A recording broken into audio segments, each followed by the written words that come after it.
This is Sandeep Anand with Sand Compounding. Today I'm going to introduce you to a great legendary global investor, fund manager and entrepreneur, Mohnish Pabrai.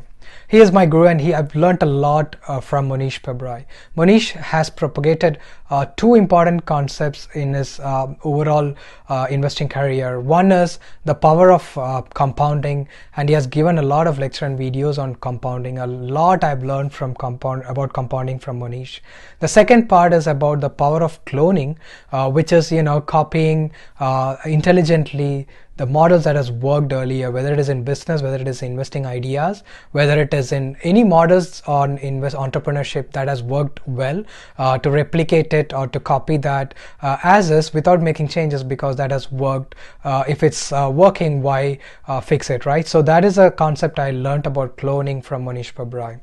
He is an author too. He has written a great book called Dando Investor, which means which means a lot about entrepreneurship. The book has a lot of intel into how well the motel business is managed by Patels.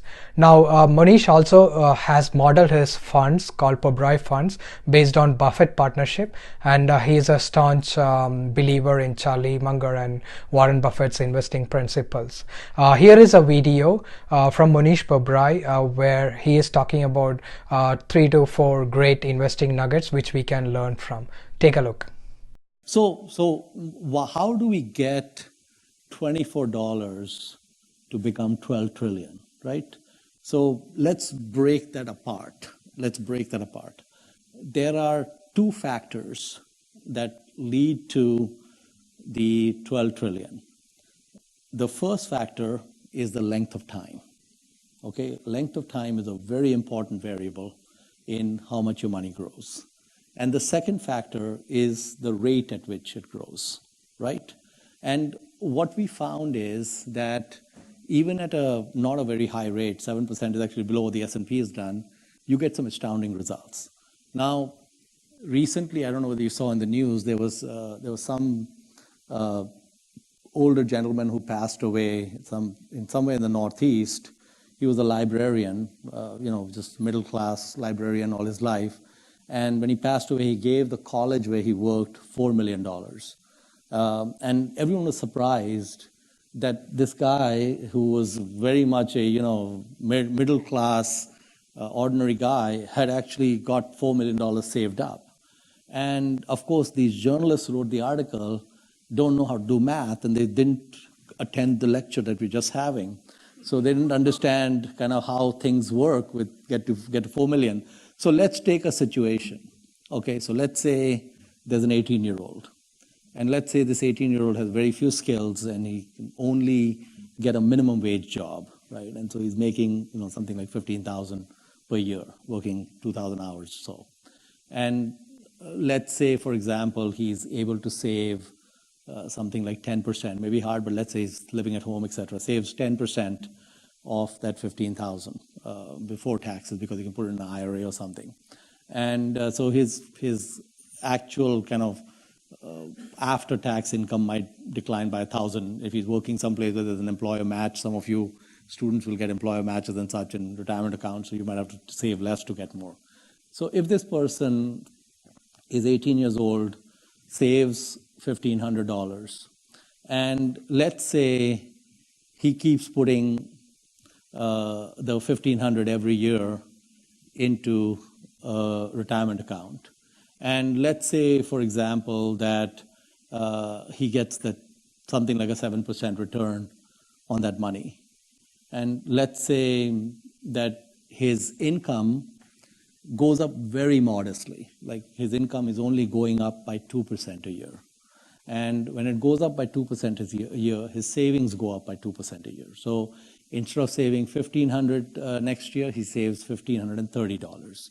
So it goes up very slowly. And when he retires 50 years from now, which is at the age of 68, he is at that point, 50 years later, making less than $50,000 a year. He didn't have any significant growth in income, just barely kept up with inflation and such. What would that person have at the age of 68? Well, let me make it easy for you. The first year when he saves the 1500, he's got 50 years. We know it's 7%. We know it doubles every 10 years.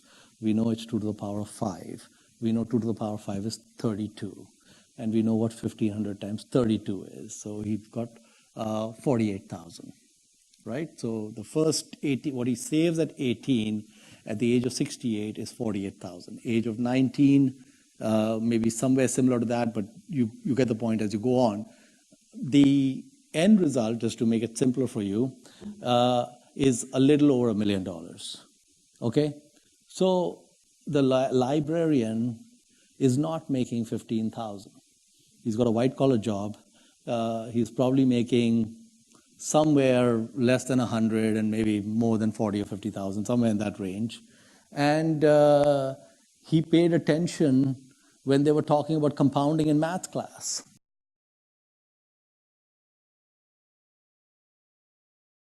I think the biggest edge would be attitude. So, Charlie Munger likes to say that you don't make money when you buy stocks, and you don't make money when you sell stocks. You make money by waiting. And so the single biggest advantage a value investor has is not IQ, it's patience and waiting for the right pitch, and waiting for many years for the right pitch.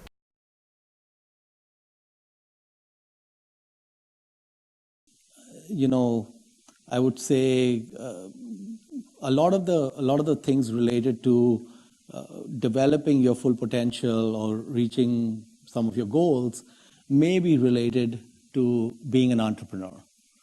At some point being able to kind of do things on your own and that sort of thing. And of course, one of the difficulties that comes up in being an entrepreneur is that most of us don't have any resources. We don't have a rich uncle. I just told you, put the money away into this account, don't pull it out. And so we don't have anything to really go out and create things. So how do we get a business off the ground? And it's important to know kind of how to get a business off the ground. And I use this model when I was trying to get my first business off the ground. So there are 168 hours in a week, 24 times 7. And if you go to work for some company, typically they expect you at least 40 hours a week. You might have another 5 or 7 hours or so in commute time and so on, maybe 50 hours a week. There's still 118 hours left in the week.